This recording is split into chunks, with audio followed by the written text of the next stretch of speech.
When discussing the Peninsular War, the actions of the French and British usually take center stage. Less discussed are the actions of the Spanish and Portuguese in the fight to drive the French from the peninsula. The Spanish usually get their credit for the guerrilla actions against the French, but their contributions were far greater than just that. Meanwhile, the Portuguese are often completely left out, besides the occasional mention when fighting side by side with the British. However, they were a key part of the British Army in the continent. The Peninsular War is often described as Napoleon's bleeding ulcer, a source of constant attrition that helped bring down his empire. Attrition was not just the way that Napoleon's empire was weakened, it was also the means by which the Peninsular War was won. Every battle, every skirmish, every siege, and every ambush set back or weakened the French efforts to control the peninsula until the French were gradually forced back to France itself. In 1807, events began with the invasion of Portugal by a combined French-Spanish force of 50,000 men, split evenly between the two nations. Portugal was taken easily with little resistance, while the Portuguese royal family fled to Brazil, and the country was occupied. The occupation, while tense, was not seriously challenged by the Portuguese until the beginning of the wider Peninsular War. In 1808, Spain's turn would come, as Napoleon took advantage of internal instability in the Spanish monarchy to force the abdication of both King Charles IV and his son, who had been attempting to seize the throne, Ferdinand VII. This dual abdication allowed him to declare his brother Joseph the new king of Spain, effectively creating a new puppet state under his indirect control through his brother. Napoleon made such a bold move to seize Spain due to the poor performance of the Spanish against the British over the years that the two countries had worked together, and due to the belief that the perceived hostility of the populace towards the Spanish government would translate to acceptance of a French administration. This latter assumption proved to be disastrously incorrect. Initially, French troops entering Spain to reinforce French forces already present in the country met confused Spanish garrisons who did not seriously resist their advance. As far as they knew, their country was still allied to France. Key strategic locations were taken with very little or no resistance. That would quickly begin to change, however, and while French forces under Murat would be able to take Madrid, they would be unable to hold it. Revolts quickly sprang up across the country as almost the entirety of Spain declared war on France, rejecting the forced abdications and rallying behind Ferdinand.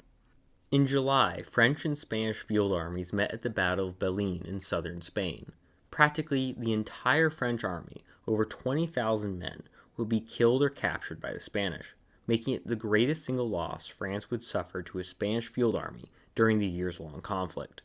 By the end of the year, French forces had been driven out of most of Spain, holding only a relatively small area behind the Ebro River in the north and the city of Barcelona, which was under siege. An additional 30,000 troops were isolated in Portugal, far from any aid. The initial collapse of French control in Spain not only forced Napoleon to rush reinforcements into the country, but it also gave time for Spanish forces to fortify their positions. Popular support for resistance was everywhere. It was this popular resistance that motivated the British to intervene on the continent directly. While Portugal was retaken by the British, the Spanish were busy reorganizing their own forces. When Napoleon came in person to reinvade the country, Spanish cities were turned into fortresses, Spanish regulars were organized, and guerrilla formations formed to conduct active resistance. More regular Spanish formations were also assembled throughout the country, as local juntas all individually made preparations to fight the French. When Napoleon advanced in 1808, there were over 200,000 Spanish regular troops under arms throughout the country. Napoleon, however, shattered this Spanish resistance and chased the British off the peninsula entirely, dealing a significant blow to both the British and the ability of the Spanish to effectively offer traditional resistance to the French invasion. Even after the initial defeat of the British, the majority of the peninsula was still under Spanish or Portuguese control, and efforts to actually take control of the rest of the country would take time. After Napoleon's departure at the start of 1809 to deal with Austria, he would leave the further conquest of the peninsula in the hands of his marshals, likely believing that he had broken the back of Spanish-British resistance and that all was left was mop-up operations, perhaps a few sieges for the more stubborn holdouts. Spanish forces would instead take advantage of the French distractions in Austria to assemble and launch a number of counterattacks against the French. These attacks would see mixed success, but would keep pressure on the French. The Portuguese, too, raised new troops, over 20,000 men, only to face repeated defeats at the hands of Marshal Soult as he reinvaded Portugal. It would take British reinforcements under Wellesley to save Portugal and undo Soult's gains.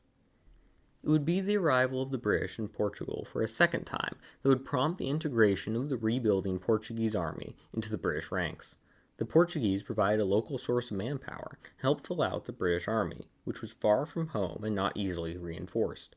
In return, the Portuguese army, which had been repeatedly defeated and essentially non-existent, received British training and equipment. Portuguese units were integrated with the British at the divisional level, meaning for every 2 British brigades in a division, a 3rd brigade would be Portuguese. At the Battle of Talavera in July, over 30,000 Spanish would fight with the British against the French, making up over half of the combined army. In the aftermath, the British army under Wellington would retreat and refuse to assist the Spanish for the rest of 1809. Many more battles would take place between the French and Spanish during the year, as major Spanish offensive to retake Madrid was launched. Spain would get the worst of the fighting, losing over 20,000 men dead, wounded, or captured in a single battle at Ocana, compared to French losses of only 2,000. This defeat would allow the French to push into southern Spain. In the long run, Spain could replace her losses more easily than the French, but in the short term, such losses were a disaster that would lead to the greater reliance on guerrillas to effectively combat the French army. 1810 would see the end of major Spanish offensives and the increasing importance of guerrillas in fighting the French, as regular Spanish troops had repeatedly failed to defend what remained of Spanish territory. Though the French made notable gains during the year, Spanish forces stubbornly held on to major cities such as Cadiz, Valencia, and Badajoz. By the end of the year, Spanish-controlled territory was split in two along a west-to-east divide, as the French captured much of southern Spain, reaching the Mediterranean. Thanks to British naval superiority, Spanish forces could still be supplied on either side of the divide, however. British attention was set squarely in Portugal as fears of a renewed French invasion led to the construction of the lines of Torres Vedras, a series of fortifications meant to protect Lisbon, constructed by Portuguese workers under the direction of the British. The fortifications proved wise as Marshal Massena would lead a third invasion of the country. Even wishing to fight the British and Portuguese, the Spanish caused significant problems as the Spanish city of Ciudad Rodrigo held out against Ney for 2.5 months. Their resistance delayed the French invasion, and though Massena would push Wellington back to the lines of Torres Vedras, he would be unable to break them. French forces would be pushed entirely out of Portugal in 1811. Attempts to advance out of Portugal by the British led to a back-and-forth battle over several key cities, with both sides laying sieges and attempting to break the other's siege. Spanish forces fought alongside the British, but to limited success. French forces suffered losses, but by and large greatly slowed Allied efforts, making them fight over every city. In the east, Spanish forces faced the French alone. It would make several counterattacks over the course of the year, again to some success, but the fighting in eastern Spain during 1811 heavily favored the French. Forces under the soon-to-be Marshal Suchet launched offensives into Catalonia and Aragon, taking large swaths of territory and securing key Spanish logistical points. His greatest achievement being the capture of Valencia and its 20,000-strong Spanish defenders in the early days of 1812. By the end of 1811, the war in Spain had slowed considerably, with the French having over 350,000 troops in the country. In a sign of just how badly guerrilla efforts were affecting the French, roughly 200,000 of this force were dedicated to securing French supply lines against partisan attacks. This relatively slow period would not last, as in early 1812 Wellington went on the offensive, capturing key strategic cities by siege along the Portuguese border. One of these sieges would prove to be particularly bloody, as during the siege of Badajoz, 5,000 Frenchmen held out against Wellington's British-Portuguese army of over 25,000 men for 3 weeks. When the final assault of the city took place, Allied casualties would number nearly 5,000 killed or wounded. Despite these losses, Wellington would go on to beat the French at the Battle of Salamanca, allowing for the eventual capture of Madrid. The loss of Madrid forced the French to abandon all of their hard-won territory in southern and central Spain. Marshal Soult was also forced to abandon the 2.5-year-long siege against Cadiz in the far south of Spain. Spanish forces had managed to hold out there thanks to British support. A French counterattack would force Wellington to end his siege at Burgos and halt his advance, even temporarily giving up Madrid, but the French would never manage to fully reverse the losses. 1813 would see the French pushed almost fully out of Spain.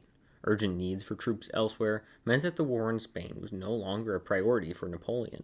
becoming a delaying action to protect southern France from attack. By 1813, French forces numbered 200,000, while Allied forces fighting against France and Spain had ballooned, with the Spanish alone commanding 160,000 troops. Wellington's mixed army, meanwhile, consisted of 53,000 British, 39,000 Spanish, and 27,000 Portuguese. The Battle of Vittoria on the 21st of June would see Joseph's army decisively defeated, with the total loss of the army's artillery and the loss of Napoleonic Spain's substantial treasury, which had been looted from the country.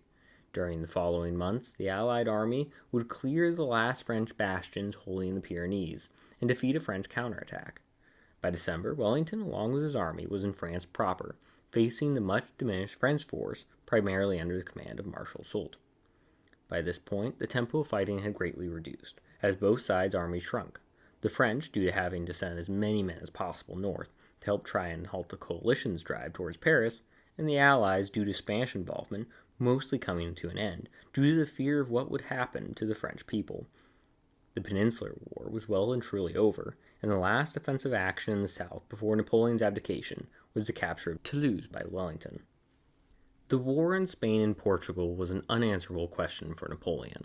How much force was required to subdue the peninsula, and how many resources could be spared from his wars elsewhere? Napoleon's initial underestimation of the force required to seize Spain led to tens of thousands of troops being lost, mainly due to the actions of Spanish regular forces, supported by an eager population hostile to France. Portugal, too, was liberated thanks to the British intervention, with total disaster only to be avoided by the British generosity in the Convention of Sintra, which allowed the French army in Portugal to evacuate back to France aboard British ships so as to avoid further fighting for either side. Said convention ignited a political firestorm back in Britain. When Napoleon came to Spain, personally at the head of a new army, several 100,000 men strong, he smashed through Spanish defenses and drove the British from the peninsula. This success, however, was immediately met by the looming war against Austria during the War of the Fifth Coalition, forcing France's resources away from Spain. Nevertheless, the following years would see regular Allied forces gradually pushed back, but not fully defeated. The period between the end of the Fifth Coalition and the invasion of Russia was Napoleon's last chance to, if not secure the peninsula, I doubt guerrilla campaigns would have ended any time soon, to at least drive the British out of Portugal and gain control over the majority of Spanish cities. Once forces began being gathered to invade Russia, there would never again be a chance to truly win on the peninsula. In the following 2 years, the disaster in Russia and constant fighting against the Sixth Coalition would steadily draw forces away from Spain to try to fill out the rapidly deteriorating armies in the east. Once the war in Spain became clearly unwinnable, the objective switched to delaying complete defeat. How many forces could be drawn away while still avoiding complete collapse? In this regard, the French made mistakes at times, but the southern collapse and entrance of Allied armies into southern France did only occur after defeat against Prussia, Russia, and Austria became inevitable. Over the course of the Peninsular War, it took the combined efforts of all three Allied nations and the indirect support of the other European powers fighting Napoleon to defeat the French. Without the Spanish constantly fighting over key cities, waging a guerrilla war, and refusing to submit to French occupation, the conflict never would have become Napoleon's bleeding ulcer. Without the British giving constant material support to the Spanish, or landing their own forces on the continent to liberate the Portuguese and drive the French out of Spain, French field armies would have eventually overrun the entire peninsula. Without the support of the Portuguese, the British field army under Wellington would not have been large enough to contest the French, as the integration of the Portuguese into the British army made up a significant portion of British fighting forces. It took major efforts of all three nations over the course of years to defeat the French, and truthfully, their greatest contribution to the Napoleonic Wars was not defeating the French, but weakening them constantly over time so that the other major powers on the continent could defeat Napoleon.